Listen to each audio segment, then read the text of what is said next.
tarde, sou José Altino, médico do Centro de Oncologia de Rio Preto.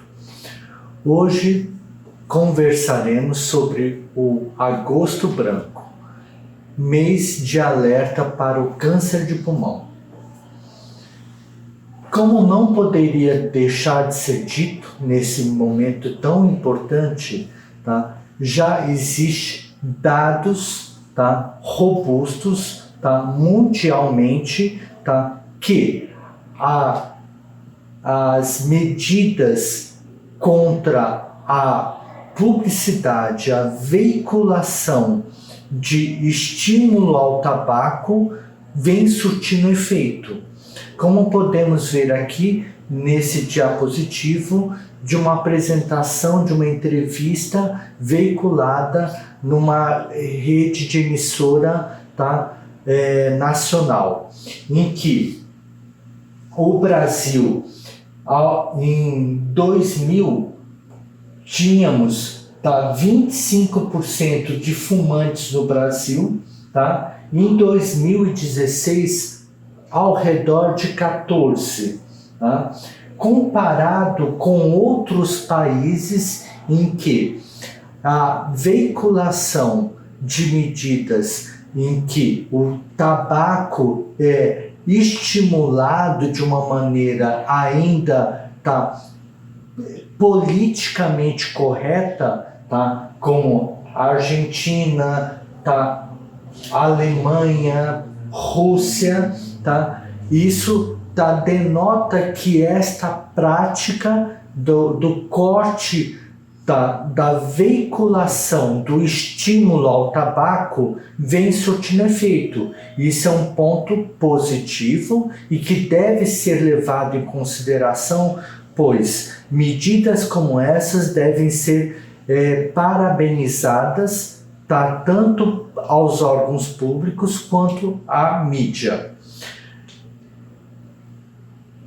Lembrando ainda nessa questão que os tributos arrecadados, tá, com a venda do tabaco, tá, geram ao redor de 13 bilhões, tá, de reais, porém os custos para o cuidado da saúde de doenças relacionadas com o tabaco, sejam câncer de pulmão, sejam hipertensão, tá? Derrame, que é o acidente vascular cerebral, ou outras doenças, tá? Giram ao torno de 56,9 bilhões de reais. Então, é extremamente diferente o que é arrecadado pelo governo com os tributos da venda do tabaco, mas o consumo para o cuidado da saúde é infinitamente maior.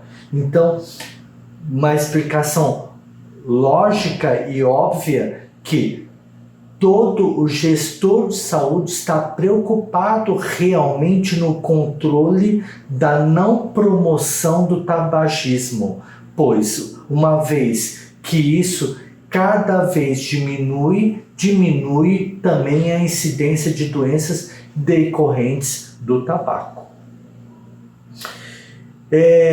Nesse momento, vale a pena ressaltar uma informação que nós já conversamos em momentos anteriores, que algumas medidas devem ser incentivadas para o diagnóstico precoce do câncer de pulmão. Então, aquelas pessoas fumantes de 30 maços ano, ou seja, um maço por 30 anos, tá? Ou 3 maços por 10 anos, são consideradas pessoas de risco para o câncer de pulmão, tá? E aí eu gosto bastante desse estudo, que é um estudo que envolveu 53.500 indivíduos e que foi apresentado numa revista científica americana, em que faz a análise da sensibilidade para o rastreamento populacional através de raio-x de tórax ou tomografia. Mas eu vou direto ao ponto que na coluna da tomografia de tórax foram 66 casos de morte por câncer de pulmão, tá? 106 casos foram curados.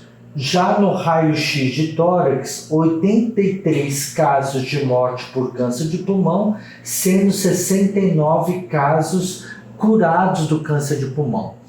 Tá? Isso salta aos olhos, sem sombra de dúvida, é importante, mas não podemos olhar e deixar isso de lado. Quantos exames tiveram que ter sido realizados para que fosse possível, tá?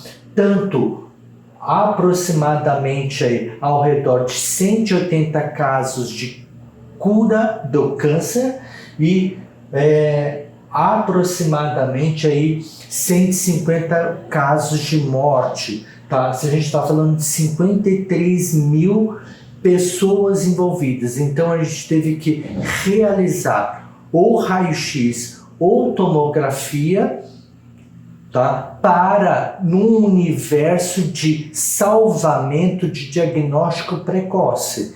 Então, chamando novamente a nossa responsabilidade, a nossa principal arma contra o câncer de pulmão é não fumar, não falar positivamente do ato do tabagismo, pois se a gente, de uma maneira política, adequada, não preconceituosa e positiva, devemos alertar de maneira positiva e salutar que parar de fumar é fundamental, tá? Pois os exames estão aí, mas os exames demandam um volume alto para um número de salvamento muito pequeno, perto da proporção de exames realizados e pacientes salvos.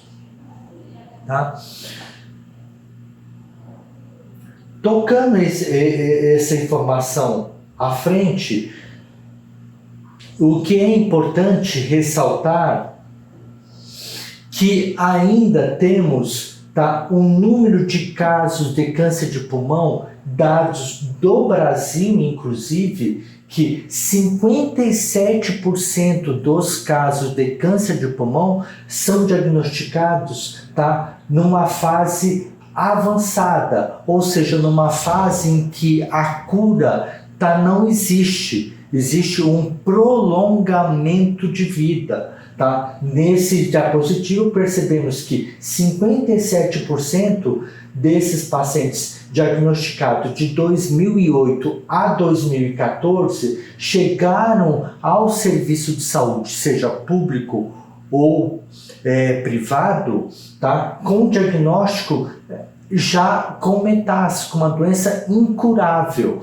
Tá? Esses dados foram uma compilação de instituições brasileiras. Então, 70% dos casos, tá? Quando eu somo com metástases os casos que não são operáveis, ao redor de 70% são diagnosticados numa fase avançada. Então, a gente está falando de um problema crítico, pois essa doença é uma doença silenciosa e quando a pessoa procura o auxílio médico, já não tem um recurso curativo. Tá? E isso é importante de maneira significante, porque quando você faz o diagnóstico tardio do câncer de pulmão, você acaba destruindo sonhos, tá? Individuais e familiares, porque algumas dessas pessoas são pais de família, ou mulheres de famílias que são os mantenedores da casa e que veem tudo ruíno, tá? Como fumaça do próprio cigarro à sua própria saúde. Tá? E quando a gente fala de evolução do tratamento, tá?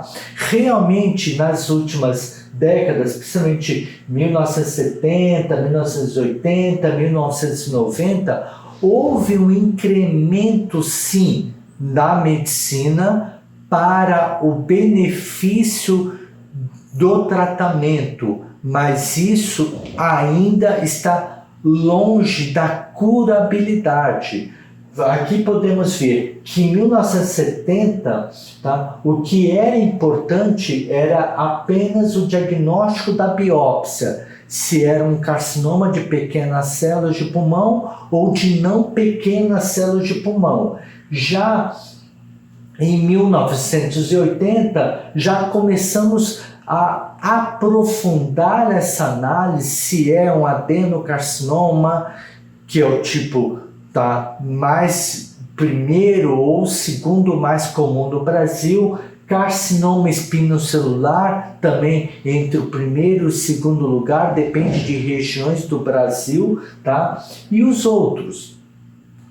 Mas lembrando que 98% dos cânceres de pulmão, independentemente de ser carcinoma de pequenas células ou carcinoma de não pequenas células, estão relacionados com o hábito do cigarro.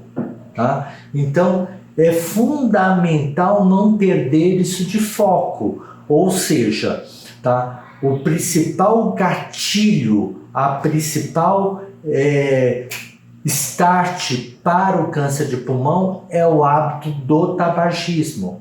Tá? Já em 1990, a gente está falando que, além dessa biópsia, que é analisada por um microscópio, pura e simplesmente analisado por um médico que com os olhos vai conseguir diferenciar adenocarcinoma, carcinoma espinocelular, carcinoma de grandes células e carcinoma de pequenas células.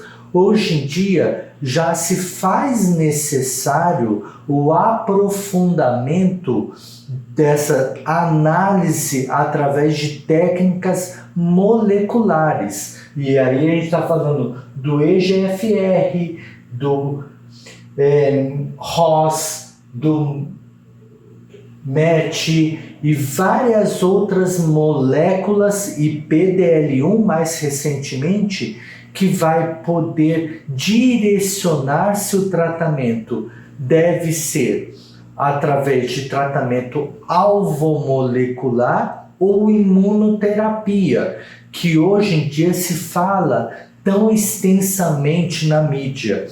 Mas devemos lembrar que, mesmo sendo a imunoterapia tratamento alvomolecular, a gente está falando de um tratamento para prolongamento de vida, tá? Ao redor de 60% a 70% das pessoas portadoras de câncer de pulmão. Tá? Pois, olhamos aqui esse dado, tá? De uma maneira que chama muito a atenção, que temos 1,8 milhões de casos novos de câncer de pulmão ao redor do mundo e 1,6 milhões de morte por câncer de pulmão. Então, isso não é uma opinião pessoal minha e não é um dado unicamente do Brasil, um país ainda em desenvolvimento, e sim uma informação de países já desenvolvidos, países que têm acesso à saúde, acesso à tecnologia extremamente avançada, mas o câncer de pulmão tem uma alta mortalidade. E essa alta mortalidade se deve ao fato de diagnóstico ainda em vias de regra de uma fase avançada. Novamente, 70% no Brasil diagnosticado numa fase avançada, onde o tratamento, tá, não é possível a cirurgia, portanto, a curabilidade, tá, fica aquém, fica devendo, tá? Pois o tratamento do câncer de pulmão, a pedra fundamental para a cura do câncer de pulmão é o diagnóstico precoce. E o diagnóstico precoce é possível quando? Quando a cirurgia é possível, tá? E aí, vamos fazer raio-x, tomografia extensamente. Qual o trauma emocional e qual a carga emocional e custo financeiro disso, tá? E não podemos esquecer, podemos sim fazer o diagnóstico precoce, mas se o paciente tiver um grau de enfisema, outros problemas de saúde, tá, que vão poder, às vezes, inviabilizar o tratamento cirúrgico. Então não é tão simples assim, vamos fazer raio-x e tomografia, pois conversamos agora há pouco que naquele estudo com 53 mil indivíduos fumantes, tá, conseguimos fazer o diagnóstico precoce e o salvamento desses pacientes, mas às custas de muitos exames, de muitas intervenções, tá? E ainda existe na prática diária a possibilidade de ser feito o diagnóstico precoce, mas o paciente trazer consigo outras doenças como insuficiência coronariana, hipertensão arterial, acidente vascular cerebral, que o conhecido popularmente derrame, tá? Não vai possibilitar o tratamento cirúrgico. Portanto, esse paciente não vai ser curado do câncer de pulmão, tá? E aí ele vai cair no qual tratamento? Quimioterapia, tá? Todos nós já temos algum pouco de conhecimento que a quimioterapia é um tratamento de uma alta toxicidade, ou seja, vários efeitos colaterais que permeiam por queda de cabelo, alteração do paladar, náuseas, vômitos, além dos custos financeiros disso e dos custos para uma família. Tratamento alvo molecular baseado na presença ou ausência de mutação do EGFR, do ALK, do ROS, tá? É um tratamento, sim, possível, disponível, tá? Em alguns serviços públicos, tá? Infelizmente não em todos, tá? Serviços privados, boa parte tem cobertura para isso, mas depende da análise molecular da biópsia. Então a gente está falando que junto isso, EGFR, ALK, ROS, eu estou falando que eu posso ofertar para esses pacientes, tá, um tratamento com menor efeito colateral, na ordem aproximadamente de 25%, no máximo 35% dos casos. Ou seja, daqueles 70% diagnosticado avançado, tá? 35% talvez consigam ter um prolongamento de vida com menos sofrimento.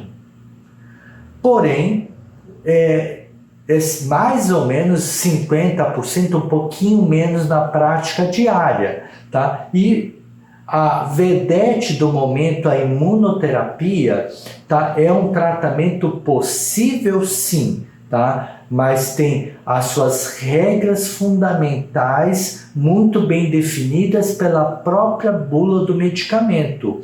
Ou seja, não é para todo mundo e não sai salvando vidas. A imunoterapia consegue ofertar para o paciente portador de câncer de pulmão um prolongamento de vida. Então, para finalizar, tá? Um conselho fundamental, tá? Toda a propaganda que estimule o ato do tabagismo, rasgue, jogue fora, tá? Coloque na gaveta, tá? De maneira sistemática, que é o que os órgãos governamentais brasileiros têm feito. Tá? Não fumar, fundamental, evitar esse vício que muitas das vezes pega a gente pelo pé, tá? Pega a gente de maneira tão sorrateira que a gente não consegue se desvencilhar dele, tá? E uma vez entendo, infelizmente, o hábito do tabagismo, é importante que seja feita medidas preventivas, raio-x, tomografia, que sejam feitas consultas sistematicamente para o diagnóstico precoce, ou até mesmo terapêuticas, tá? Para largar o hábito do tabagismo, que não é fácil. Sabemos que o vício, tá, não é fácil, tá, que precisamos de ajuda para isso. Existe no sistema público de saúde, inclusive, tá, profissionais capacitados que são psicólogos, psiquiatras, fisioterapeuta, pneumologistas, que estão aptos a ajudar você que já é dependente do tabaco. Querendo ter maiores conhecimento desse câncer de pulmão, do agosto branco, visite a nossa página no site. Obrigado.